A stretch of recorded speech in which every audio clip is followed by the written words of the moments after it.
Hello hi ನಮಸ್ಕಾರ ಬಂಧುಗಳೇ. ನಾವೀಗ ನಮ್ಮ KSRTC ಬಸ್ನಲ್ಲಿ ಮಗಳ ಅಕ್ಷರಾಭ್ಯಾಸಕ್ಕೆ ಶಾರದಾಂಬೆ ಸನ್ನಿಧಿ ಶೃಂಗೇರಿಗೆ ನಮ್ಮ ಊರಾದ ಮಲ್ಲಾಡಿಹಳ್ಳಿಯಿಂದ ಹೊರಟಿದ್ದೇವೆ. ಸುಮಾರು 1.25 ಗಂಟೆಯ ನಂತರ ಶಿವಮೊಗ್ಗವನ್ನು ತಲುಪಿದೆವು. KSRTC ಬಸ್ ಸ್ಟ್ಯಾಂಡ್ ಅಲ್ಲಿ ಇರುವಂತಹ ಅರಮನೆ ಹೋಟೆಲ್ನಲ್ಲೇ ನಾವೆಲ್ಲರೂ ಸಹ ತಿಂಡಿಯನ್ನು ಮುಗಿಸುವ ಹೊತ್ತಿಗೆ ನಮ್ಮ KSRTC ಶೃಂಗೇರಿ ಕಡೆಗೆ ಹೊರಡುವಂತಹ ಬಸ್ ಬಂದಿತ್ತು. ನೋಡಿ, ಬೆಳಗ್ಗೆ 9:20ಕ್ಕೆ, ಮಧ್ಯಾಹ್ನ 11:40ಕ್ಕೆ, ಸಂಜೆ 5:40ಕ್ಕೆ, ರಾತ್ರಿ 7:20, ರಾತ್ರಿ 12:40 ಹಾಗೂ ರಾತ್ರಿ 3:40ಕ್ಕೆ ಶಿವಮೊಗ್ಗದಿಂದ ನೇರವಾಗಿ ಶೃಂಗೇರಿಗೆ ಬಸ್ಸಿನ ಸೌಲಭ್ಯ ಇದೆ. ನಾವೀಗ ಹೊರಡುವಂತಹ ಬಸ್ನಲ್ಲಿ ನಾವೀಗ ಶೃಂಗೇರಿಯನ್ನು ವಯಾ ಕೊಪ್ಪ NR ಪುರ ಮುಖಾಂತರ ಶೃಂಗೇರಿಯನ್ನು ತಲುಪಿದೆವು. ಸುಮಾರು 103 ಕಿಲೋಮೀಟರ್ ಶಿವಮೊಗ್ಗದಿಂದ ಅಂತರ ಇರುವಂತಹ ಶೃಂಗೇರಿಯನ್ನು ತಲುಪಿದ ನಂತರ ನಾವೀಗ ಭೇಟಿ ನೀಡಿದ್ದು ತುಂಗಾ ನದಿಯಲ್ಲಿ ವಿಹಂಗಮವಾಗಿ ಈಜುತ್ತಿದ್ದಂತಹ ಶಾರದಾಂಬೆಯ ಮೀನುಗಳನ್ನು ನೋಡಿ ತುಂಗಾ ನದಿಯ ಮೇಲಿರುವಂತಹ ಈ ಸೇತುವೆ ಶೃಂಗೇರಿ ಶಾರದಾ ಪೀಠಕ್ಕೂ ಹಾಗೂ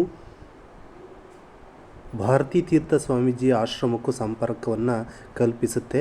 ಈ ಸೇತುವೆಯ ಮೇಲೆ ನಿಂತು ನೋಡಿದಾಗ ಇಲ್ಲಿರುವಂತಹ ಮೀನುಗಳ ವಿಹಂಗಮ ದೃಶ್ಯ ನೋಡಿ. ಇಲ್ಲಿಗ ಅಕ್ಷರಾಭ್ಯಾಸವನ್ನು ಮಾಡಿಸ್ತಾ ಇರುವಂತಹ ಎಲ್ಲ ಪೋಷಕರನ್ನು, ಈ ಕೂತು ಅಭ್ಯಾಸ ಮಾಡಿಸ್ತಾ ಇರುವಂತಹ ಪೋಷಕರನ್ನು ನಾವೀಗ ನೋಡ್ಬೋದು. ನಾವೀಗ ಇದನ್ನು ನೋಡಿಕೊಂಡು ಸೀದಾ ಮಧ್ಯಾಹ್ನ ಆಗಿದ್ದರಿಂದ ಊಟಕ್ಕೆ ತೆರಳಿದೆವು. ತುಂಬ ಅಚ್ಚುಕಟ್ಟಾಗಿ ಸಿಹಿ ಊಟವನ್ನು, ಅನ್ನ ಸಾಂಬಾರನ್ನು ಮಾಡಿದರು. ನಂತರ ನಾವೊಂದು ವೆಹಿಕಲನ್ನು ಮಾಡಿಕೊಂಡು 10 ಕಿಲೋಮೀಟರ್ ದೂರದಲ್ಲಿರುವಂತಹ ಕಿಗ್ಗ, ಅಂದರೆ ಅಲ್ಲಿ ಋಷ್ಯಶೃಂಗ ಮಹರ್ಷಿಗಳು ತಪಸ್ಸು ಮಾಡಿಸಿರುವಂತಹ ಸ್ಥಳ, ಇಲ್ಲಿ ಕದ ಹಾಕಿದ್ರಿಂದ ಸಂಜೆ ಓಪನ್ ಆಗುತ್ತೆ ಅಂತ ತಿಳಿಸಿದ್ರಿಂದ ನಾವು ಅಲ್ಲಿಯೇ ಹತ್ತಿರವಿರುವಂತಹ ಒಂದು ಫಾಲ್ಸ್ಗೆ, ಸಿರಿಮನೆ ಫಾಲ್ಸ್, ಕಿಗ್ಗ ಸುಂದರ ಜಲಪಾತಗಳನ್ನು ಹೊಂದಿರುವಂತಹ ಸಣ್ಣ ಹಳ್ಳಿ, ಶೃಂಗೇರಿಯಿಂದ ಸಮೀಪದ ಕಿಗ್ಗಾದಿಂದ 5 ಕಿಲೋಮೀಟರ್ ದೂರದಲ್ಲಿದೆ. ಇದೊಂದು ಪ್ರಸಿದ್ಧ ಪ್ರವಾಸಿ ತಾಣ. ಪಶ್ಚಿಮ ಘಟ್ಟದ ಆಳವಾದ ಅರಣ್ಯದಲ್ಲಿರುವಂತಹ ಜನಪ್ರಿಯ ಜಲಪಾತಗಳಲ್ಲಿ ಒಂದು. ಕಿಗ್ಗಾದಿಂದ ಕೇವಲ 5 ಕಿಲೋಮೀಟರ್ ದೂರದಲ್ಲಿ ಇದೆ. ಸುಂದರ ನೋಟ, ಅದ್ಭುತವಾದಂತಹ ಪತನ, ನೀರಿನಿಂದ ಕಾಫಿ ಎಸ್ಟೇಟ್ಗಳು ಮತ್ತು ಭತ್ತದ ಜಾಗವು ಕೆಳಮುಖವಾಗಿರುತ್ತದೆ. ನೋಡಿ, ನೀರು ಹೇಗೆ ಎತ್ತರದಿಂದ ನೀರು ಬೀಳ್ತಾ ಇದೆ. ಅಲ್ಲಿ ಕೆಳಗಡೆ ಜನ ಸ್ನಾನವನ್ನು ಮಾಡಿಕೊಂಡು ಪುಳಕಿತರಾಗಿ, ಸಣ್ಣ ಮಕ್ಕಳು ಸಹ ಅಲ್ಲಿ ಆಟವನ್ನು ಆಟ ಆಡ್ತಾ ಇದ್ದಾರೆ. ಸುಮಾರು 40 ಅಡಿ ಎತ್ತರದಿಂದ ಇದು ಧುಮುಕ್ತಾ ಇದೆ. ಮಳೆಗಾಲದ ಸಮಯದಲ್ಲಿ ಭಾರೀ ಶಕ್ತಿಯಲ್ಲಿ ಇದು ಸಾಧ್ಯವಿರದಿದ್ದರೂ ಸಹ ಇಲ್ಲಿಗೆ ಬರೋದಕ್ಕೆ ಆಗೋದಿಲ್ಲ. ನೋಡಿ, ಎಲ್ಲರೂ ಸಹ ಹೇಗೆ ಆ ಒಂದು ಸಿರಿಮನೆ ಫಾಲ್ಸ್ನಲ್ಲಿ ಸ್ನಾನವನ್ನು ಮಾಡ್ತಾ ಇದ್ದಾರೆ. ಜೋರಾಗಿ ಖುಷಿಯಿಂದ ಬಿಸಿಲಿನಿಂದ ರಕ್ಷಿಸೋದಕ್ಕೋಸ್ಕರ ಹಾಲಿನಂತಹ ಬಣ್ಣದಿಂದ ಮಗಳು ಕೂಡ ನೀರಿನಲ್ಲಿ ಅಮ್ಮನೊಂದಿಗೆ ಆಟ ಆಡ್ತಾ, ಅಣ್ಣನೊಂದಿಗೆ ಮೆಟ್ಟಿಲುಗಳನ್ನು ಏರ್ತಾ ಈಗ ವಾಪಸ್ ತೆರಳುತ್ತಾ ಇದ್ದೇವೆ. ಸುಂದರ ವಿಹಂಗಮವಾದಂತಹ ದೃಶ್ಯ.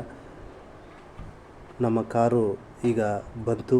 ನಾವೀಗ ಮತ್ತೆ ವಾಪಸ್ ಆ ಋಷ್ಯಶೃಂಗ ದೇವಸ್ಥಾನಕ್ಕೆ ಬಂದ್ವಿ. ಇನ್ನೇನು ಕೆಲವೇ ಕ್ಷಣಗಳಲ್ಲಿ 4 ಗಂಟೆಗೆ ದೇವಸ್ಥಾನದ ಬಾಗಿಲನ್ನು ತೆರೆಯುತ್ತಾರೆ ಅಂತ ತಿಳಿಸಿದರು.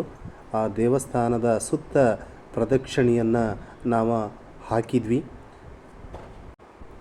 ಮಳೆ ತರಿಸುವ ಶಕ್ತಿ ಇದ್ದ ಋಷ್ಯಶೃಂಗ ಮಹರ್ಷಿಗಳ ಹಿನ್ನೆಲೆಯೂ ಇಲ್ಲಿ ಬೆರೆತುಕೊಂಡಿದೆ. ಕಿಗ್ಗದಲ್ಲಿ ನೆಲೆಯಾಗಿರುವ ಈ ಋಷ್ಯಶೃಂಗೇಶ್ವರನನ್ನು ಅರಸಿ ಹಿಮಾಲಯದಿಂದ ಬಂದಿರುವ ಸನ್ಯಾಸಿಗಳು ಇಲ್ಲಿ ತಿಂಗಳುಗಟ್ಟಲೆ ಮೌನರಥ ಉಪವಾಸಗಳನ್ನು ಆಚರಿಸಿ ಕಠಿಣ ಧ್ಯಾನದಲ್ಲಿ ತಲ್ಲೀನರಾಗುವ ದೃಶ್ಯಗಳು ಇಲ್ಲಿ ಕಂಡುಬರುತ್ತವೆ. ನಾವೀಗ ವಾಪಸ್ಸು ಸಂಜೆ ಆಗಿದ್ದರಿಂದ ಸನ್ಸೆಟ್ ನೋಡಲು ಆಗುಂಬೆಗೆ ತೆರಳ್ತಾ ಇದ್ವಿ. ಇನ್ನೇನು ಕೆಲವೇ ನಿಮಿಷಗಳಲ್ಲಿ ಆಗುಂಬೆಯನ್ನು ನಾವು ತಲುಪ್ತಾ ಕಿಗ್ಗಾದಿಂದ 23 ಕಿಲೋಮೀಟರ್ ಅಂತರದಲ್ಲಿ ಆಗುಂಬೆ ಇದೆ.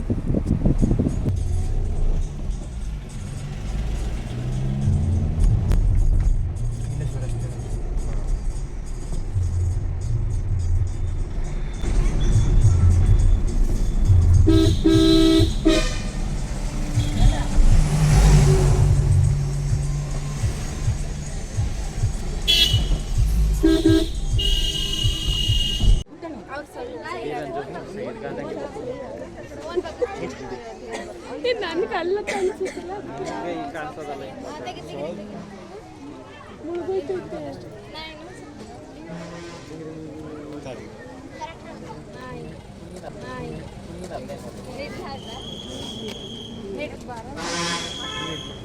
ಏನೇನ ಮಾಡಿದ್ರು ನಾ ಬರ್ಬೇಕ್ರಿ ಅವ್ರು ಸರ್ ಸರ್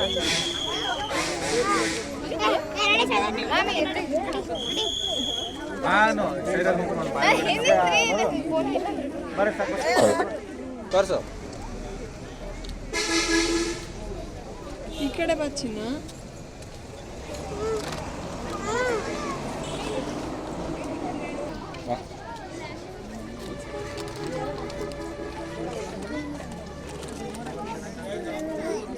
ನೋಡಿ ಫ್ರೆಂಡ್ಸ್ ಎಷ್ಟು ಜನ ಇದ್ದಾರೆ.